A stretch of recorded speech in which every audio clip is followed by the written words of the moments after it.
We're going to turn it back over to Tim Chrisman, who is on location in Scranton, Pennsylvania.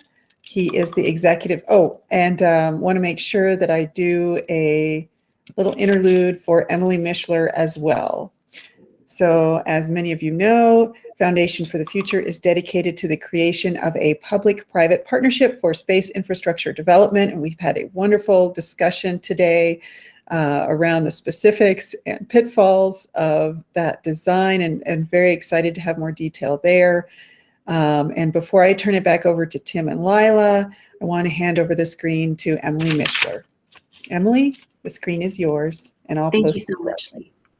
Thank you. Well, it's a pleasure to meet you all and be here today. My name is Emily Mishler, and my background is the intersection of corporate philanthropy and creative solutions for revolutionary ideas. I've recently become affiliated with the Foundation for the Future, and from the nonprofit perspective, have become a partner in building the development arm of the operation. So what does that mean? That means we're financially positioning the Foundation to be able to continue this important work for years, if not generations to come. From the conversations today, it is abundantly clear that our work is disruptive, necessary, and the time is now. And that means we need your help. I've been both incredibly impressed with the comprehensive vision, expertise, dedication, and momentum of the speakers today, and the vision of the Foundation for the Future, the powering force behind Conversations for the Future. We can all agree that the future the Foundation is building is inspiring and worth investing in. This future, in space and beyond, is being built one relationship, conversation, and connection at a time. In order to continue this momentum in building and contributing to this caliber of event, conversation, and community, we need your help. We need you, our allies, attendees, partners, advocates, and friends, to spread the word about our important work through social media, invite like-minded and like-hearted peers to our events, and to help us connect with philanthropists and organizations who believe what we believe, that our future in space is ours for the building, and the time is now. We're so excited to announce 3 different avenues to become involved if you're interested in financially supporting our work. On the corporate level, we have the opportunity to sponsor Conversations for the Future and the Foundation for the Future at large on a monthly and annual basis to support this important work. On a personal level, if you, your friends, or family are inspired to support us, we welcome your contributions to support building space infrastructure and economy. More information to sponsor and support the Foundation is available at f4f.space or the QR code on the screen. The Foundation has also recently launched a corporate and individual membership program whose mission is to connect like-minded and passionate individuals to see the near-term potential in space. We're recruiting everyone from students to CEOs to join us in creating a dynamic ecosystem of young enthusiasts, investors, entrepreneurs, and larger industry partners inside or outside of the space industry. We welcome all who want to join and contribute to this urgent conversation, which impacts us all. More information is available on the Foundation's website, f4f.space. So what is our ask? Help us in bringing space back home, because the time is now and the world can't wait. If you have any questions, please don't hesitate to reach out to Tim or Lila or any affiliate of the Foundation for the Future. Our contact information and a link to donate is available in the QR code on the screen and also available on the Foundation's website, f4f.space. I'm happy to stick around and field any questions for those of you on our organization's meeting link, and for those of you on the live stream, please feel free to reach out in the comments. Again, thank you so much for your attention, and now I'll turn it back over to Lee for our regularly scheduled programming. Thank you so much, Emily. I will stop sharing my screen here and introduce Tim again from this morning. Tim Chrisman is a former CIA intelligence officer who supported the National Space Council. He is a retired Army intelligence officer and former intelligence advisor to the Joint Staff at the Pentagon. He holds 2 master's degrees, one in intelligence studies and one in international relations and affairs from American University. Mr. Chrisman is the author of the book Humanity in Space and of various articles about the expanse of our civilization in space. Tim's next challenge and mission is to make space accessible, survivable, and ultimately routine enough to be boring. Tim? Thanks, Lee. I'm right outside a loading and transshipment facility, so if it gets loud, I'm not going to apologize because I'm on location, and on location reporters never apologize. But yeah, I wanted to take a second here before introducing the breakout and the topics there to sort of re-emphasize some of what Roger, Andy were talking about earlier in this concept of long-term duration of any public-private or any sort of agreement between the government and the rest of us. That has long been one of the single largest hurdles for the space economy, is this sort of year-to-year commitment where nobody is able to predict with any sort of certainty how long something will last, or when it's going to suddenly have its plug pulled. Roger mentioned the X-33 program. I've been involved with a handful of different X programs as they've gone through prototyping, and it really is surprising sometimes to see which ones make it, which ones don't. We see SLS, the Space Launch System, still in development after 20 years, and it costs well more than the X-33, but it continues. And so there's an urgency within the industry to provide the long-term certainty around projects and not let them be subject to the whims of whether it's the political cycle or other administrations.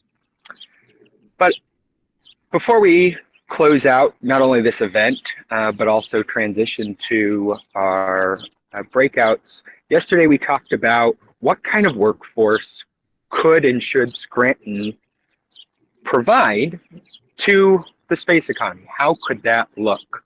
What sort of retraining, reskilling, recertification programs could be done? I took a number of the suggestions, met with Katie, the president of Johnson College, earlier today. First in-person meeting since the pandemic started. This is weird. But was meeting with her and got to use a lot of the suggestions and ideas that were talked about yesterday as part of the breakout. Her school, largely a 1 and 2 year certification program with automotive focus, some manufacturing and industrial design, and they want to stand up a aviation certification program for mechanics and manufacturing technicians. And I was talking with her about how in many cases, a lot of what is being done there is identical to what would be needed for manufacturing a satellite, a rocket, or some other component for the space economy. The tolerances are going to be different. It's going to be a different wrench. But as any mechanic or craftsman will tell you, you give them the right tools and they'll figure it out. And that's the beautiful thing about a lot of those trade and professional education schools, is it requires much less to certify and reskill a worker like that than it does to fit out a physics lab, a chemistry curriculum. And that's nothing against STEM. That is just, we can do a lot in this underserved niche.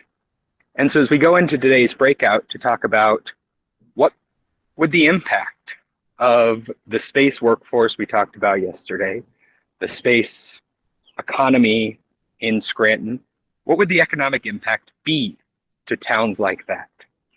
100,000 people, relatively well-educated, relatively skilled, but otherwise left out of the broader conversation of the space economy. What happens to them? How dramatic is their life change? Lila? Thanks, Tim. I love that you had an in-person meeting. That's fabulous. Any other highlights before we close out in Scranton? Because I know you've been very active there on the ground. The main highlight, and I touched on this earlier, is Scranton wants everyone to know they're not done. That there's a sense that they are underserved, are a left behind town, but they're not willing to accept that. They're not going along with that.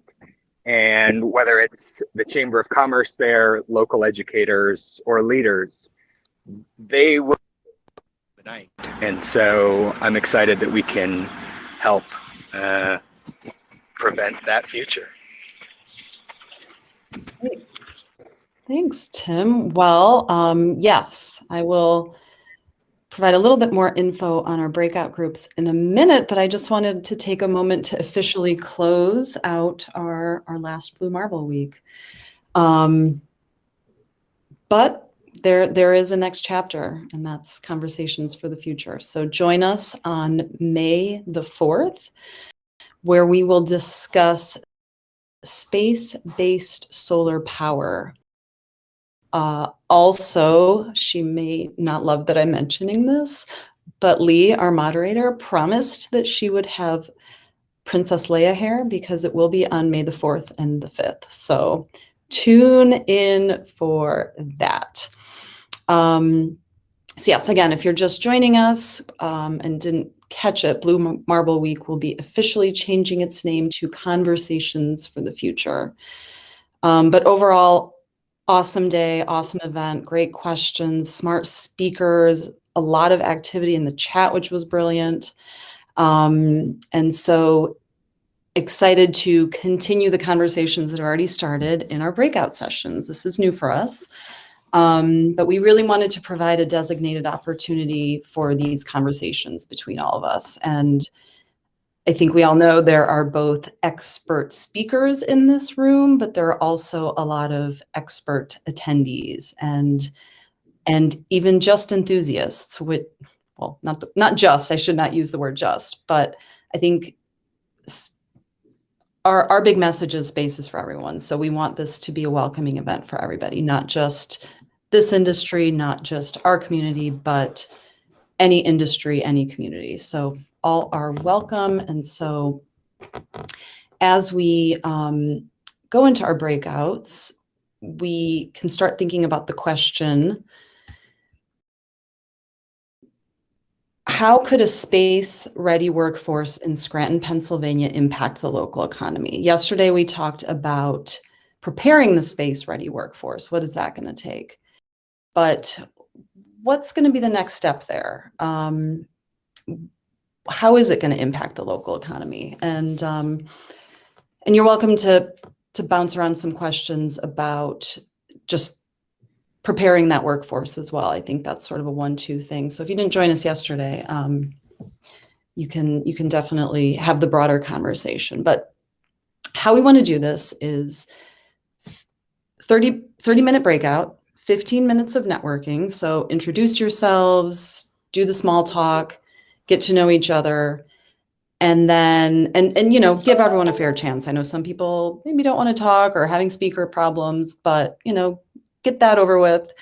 And then start answering the question, how could a space-ready workforce in Scranton, Pennsylvania impact the local economy? And again, the answers to the questions are important, not only because they're informing the conversations that Tim is having on the ground, but also this is going to help crowdsource information that we can use as fuel to further our Space Corporation Act in Congress. You know, these are all real-time stories, and I think it's really important that we have them here and then can move them up and share them, because it's something that involves all of us. So 15 minutes networking, 15 minutes answering the question. Before we jump in, designate a presenter to take a few notes.